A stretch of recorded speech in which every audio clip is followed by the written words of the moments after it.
speaking of a particular season, it is transfer portal season. The transfer portal is popping off. I am going to share my screen real quick of the guys already jumping in the transfer portal. It's pretty crazy because I believe there's like 1,500 guys right now. It's absolutely off the chain. And it's one of those things I disagree with when it's happening, but it is happening and it is crazy. So we're just going to go to the very top of this, guys, and we're going to talk about the number one player right now in the transfer portal, Eric Singleton Jr. He is interested in both of our teams, Matt. I don't know how much you know about him, but he's a speedster from Georgia Tech. I think he had over 700 yards receiving, and he is a guy that's commanding, I've heard, ridiculous numbers right now, anywhere between $1 to $2 million.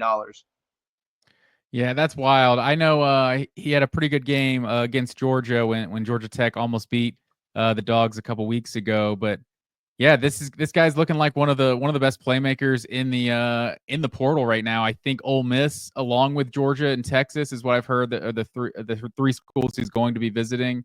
So yeah, I'm with you. This is like the timing of this and then the portal opening when just the middle. We're trying to get prep for the postseason is just wild. But we gotta. This is the future, and there's going to be some impact players in 2025 on this list. Yeah, 100%. Princewell. I'm not even going to try to pronounce the last name because I always butcher it. But I mean, he's already crystal ball. You go for it. Uman Mielen, I want to say. This is the brother of the Ole Miss defensive lineman, right? Yeah, he is. And he is crystal ball to Ole Miss. That's funny enough. And I think it's an interesting way that different teams go about this. A lot of teams are heavy transfer portal, and we've seen the good of that, and we've seen the bad of that. With Florida State, you saw last year to where they're all in on the portal. They have a fantastic team. You see this year, they're all in the portal. Their team's terrible. I think the best way to go about it is that culture with high school recruiting and then supplementing through the portal. Some teams, like it seems like Ole Miss, are going straight and hard for the portal again. We have Princewell already crystal balled there. What do you think about the process for certain teams in the SEC, how they're all kind of all over the map and how they go about it? Yeah, I think at the end of the day, the most sustainable strategy is definitely going to be to try to do everything you can out of high school and then just plug in certain spots through the portal. I think that's what you've seen the most successful teams do. Like that's why Clemson's strategy is just so baffling. It's like Georgia's a team that clearly doesn't want to build through the portal. Texas doesn't want to build through the portal.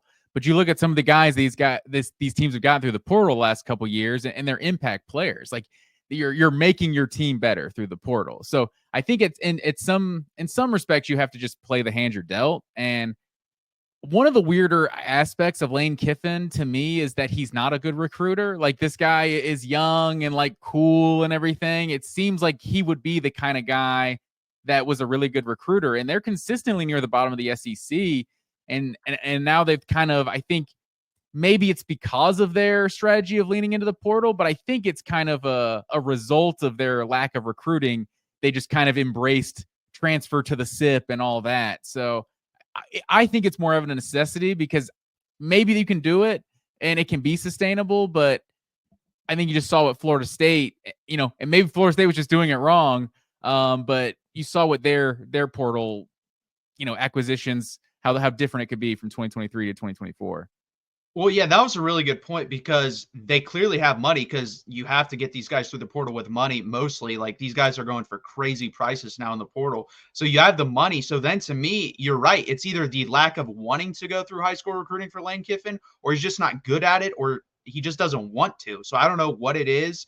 I don't know if he's one of those guys. He does come off as a little bit awkward. So maybe enough time around him in a parent's living room, he doesn't do very well with that. I don't know. I personally, like you said, I don't calling him a keyboard warrior over there. He's a little bit of a keyboard warrior for sure. But I don't know. It's just confusing because I agree. You have to find that perfect medium balance, and those are the teams that do well, get to the national championship, get to the Final Four. Whereas that all or one strategy, which way you're going to go, usually doesn't work. And I think it's funny you brought up Clemson. They're starting to do that too. They're starting. I know they've been a little bit more active in the portal this year, and you have to. If you want to compete and win a national championship, you have to go through the portal somewhat. Yeah, like you look at an Alabama, like no one recruited better than Alabama under Nick Saban, and then and then they go get Jamison Williams out of the portal, and he's the best receiver in college football. It's like that's a guy that just completely changed what your 2021 team, what their 2021 team was. So it's you can definitely, there's definitely going to be some impact players that teams get in the portal, especially. I mean, we have 1,500 guys or something like you said, and we're Yeah. like 3 days in now, 4 days in. So yeah, I'm sure it's going to get even crazier, especially, you're seeing some of these teams, guys go in the portal, but they are going to like play in the playoff with their team. So you saw it with Michigan and Alabama last year. Like, you get that little extra buffer if your team goes into January or whatever, and then those guys will have 30 days to decide or whatever the rule is. So yeah, it's going to be crazy because there's some guys on playoff teams that are going to hop in the portal before this is said and done. Yeah, Texas has had, I believe, 5 or 6 guys jump in the portal. They're all guys that really don't play very much, if at all. But it's insane just looking at this. I mean, Ole Miss already crystal balled for 3 of the top 10 guys. You have Patrick Kutis coming over from Arkansas. It looks like if he does end up at Ole Miss. Jaheim Otis was like one of the first players in the portal from Alabama. He's a very talented defensive lineman, interior defensive lineman. He's crystal ball to Ole Miss. So Ole Miss is getting busy in the portal early. And I want to talk about this guy real quick. Williams Nwari, and I think I pronounced that right. He is one of those guys where he was a 5-star recruit last year. I believe he was the number 2 edge in the class, right behind Colin Simmons, who plays for Texas. That is crazy to me that this guy, I'm sure, got a lot of money, and he's already back in the portal, probably going to get paid a lot again. And it's going to be interesting to see where he goes. What do you know anything about him, Matt? Yeah, I think some people had him as the number 1 overall player, I want to say, coming into That's last crazy. year. I could be wrong about that, but maybe at one point he was the number 1 overall player. But yeah, Missouri had like they changed up their state laws so that high schoolers could collect NIL, and I think that kind of contributed to him signing with Missouri. But in terms of impact he made this year, I didn't hear much about him. But obviously he's a true freshman. The guy's got 4 years of eligibility left, so I would imagine a guy with that kind of high school pedigree is going to be an impact player, but it's hard to say with his lack of production as a true freshman. Yeah, it's going to be interesting. And it's funny because Missouri just got another guy in recruiting. I believe he's, depending on the service, he's either the number 2, or number 3, number 4, number 5 edge, and Javion Hilson as well in high school recruiting. So you land this guy, he immediately jumps in the portal, and then you land Javion Hilson. I'm going to be straight up honest with the Missouri fans here too. Javion Hilson had no interest in Missouri prior to about a week before signing day. So to me, that he screams it's all about money. And people are going to say, well, it's all about money with every recruit. That is not true. Every recruit values things completely differently. And you got to be weary of a guy that was not on your radar, you didn't offer, and then all of a sudden he ends up on your team out of nowhere, basically. And someone like that is willing to jump in the portal pretty quickly. So to me, we'll see how long Javion Hilson even lasts from this class. Yeah, it's a crazy world we're living in. It's like anytime a guy from a rival team transfers, you're like, oh, what's going on in Alabama's receiver room? They're falling apart.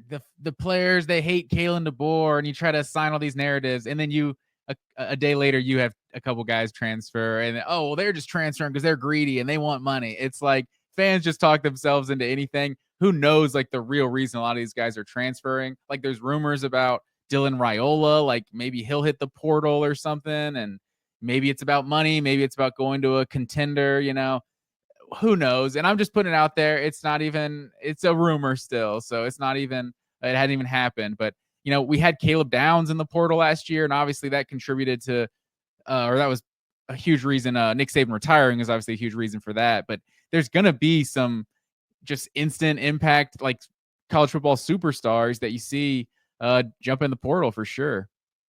Yeah, and speaking of, Malik Murphy is one of those guys, transferred from Texas last year to Duke. He had a decent season at Duke. He still had problems with turnovers. Texas fans will know he had an issue with that year when he played here for the 2.5 games he did start.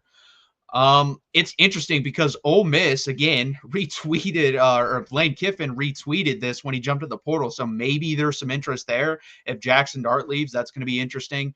I think it would be a decent pickup for Ole Miss. I don't love it. Again, the transfer portal is interesting because if you miss on certain guys, like if you miss and Malik Murphy isn't the guy you expect, you're going to have issues next year. So it's going to be interesting how they handle that if they do, in fact, go after Malik Murphy. That's true. And Walker Howard has hit the portal already, right? From Ole Miss. Yeah. It looks like they're it looks like he's saying, does it say he's going to Louisiana? So he's going to Louisiana, Walker Howard, Raging Cajuns. Yeah, I was a little surprised. Malik Murphy was just kind of okay this year. I was kind of expecting him to be just in the brief, sample size we had of him at Texas. I was kind of expecting him to be more of an impact player for Duke this year.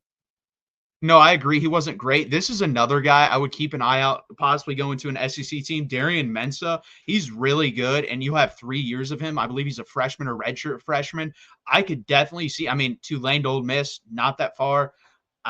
To me, in my opinion, if I'm an Ole Miss fan, this is a guy I would rather have than Malik Murphy. This guy impressed me tremendously this year, and he would fill a lot of needs at Ole Miss. Yeah, I could definitely see that. Other people in the portal or other teams. So Jakeem Jackson, cornerback transferring from Florida. I've heard talks of him to Georgia, other SEC teams as well. I think teams to keep an eye out on. I think it's funny, two guys, LSU, Florida. I was just about to talk about them. I think you're going to see LSU and Florida be very, very aggressive in the portal. They know, both those coaches know this is a very important year for them next year, because if they do not have a successful season, there is a real chance they are fired. And my guess is there's not enough portal guys to go around. Just an early hot take heading into next year, I believe either one of the two of those guys will be fired, if not both, because you're relying heavily on the portal. You got to, and with Florida, you have DJ Lagway. Like, if you don't produce with that guy, from what we've seen, that is going to be a gigantic knock on Billy Napier. And then it's going to be interesting with LSU. I don't even know who the quarterback's going to be. Is Garrett Nussmeier coming back? Is he not? They could be looking at a portal quarterback if he doesn't come back. Yeah, that's definitely true. That's crazy. I didn't really thought about the hot seat stuff yet. I think Brian Kelly's seat might be hotter than Napier's right now. It might be. It's been interesting. He's yet to win 10 games there at LSU. To me, LSU is one of those places it's kind of hard to fail, because you have Les Miles, who I really don't think is that great of a head coach, wins the national championship, then let go. Ed Orgeron, not a great head coach at all, never succeeded other than at LSU, fired. So Brian Kelly, you can't even win 10 games there. I agree on both counts. Yeah, that's a big indictment on Brian Kelly if you can't win there. And I'm not even saying win a national championship. Can you win me 10, 11 games possibly in the regular season? I think you should be able to do that at a place like LSU. Yeah, because that's the thing too. If LSU wins 8 games next year, I think Brian Kelly's fired. But I think if Florida and Napier win 8 games next year, I think, hey, this schedule is going to be brutal again next year, because they're kind of the opposite of Georgia. Like, both of those teams had a really probably the 2 toughest schedules in the SEC this year. Georgia had a lot of their toughest games on the road. Florida actually had a lot of their toughest ones at home. Yeah. So they're going to have to go on the road a few times next year. And if they go 8-4, it's like, hey, the SEC is brutal. We got our guy though. Let's trust Napier. If LSU goes 8-4, Brian Kelly, they're done. Like, there's different standards with those two programs right now. Yeah, and then Creed Whitmore is not because he's a great player, but brings me to this. Mississippi State, listen, I don't know if it's a good thing. I don't know if it's a bad thing. I believe they have over 20 guys in the transfer portal already. Now, you could argue that's a really bad football team that's getting rid of dead weight, and they're going to have to rebuild.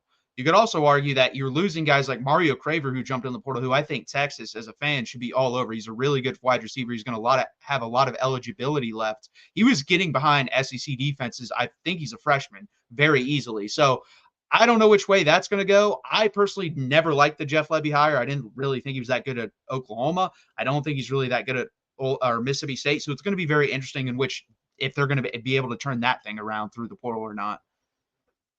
I think that's fair. I think just when you're Mississippi State, I think you have to be doing something a little bit different.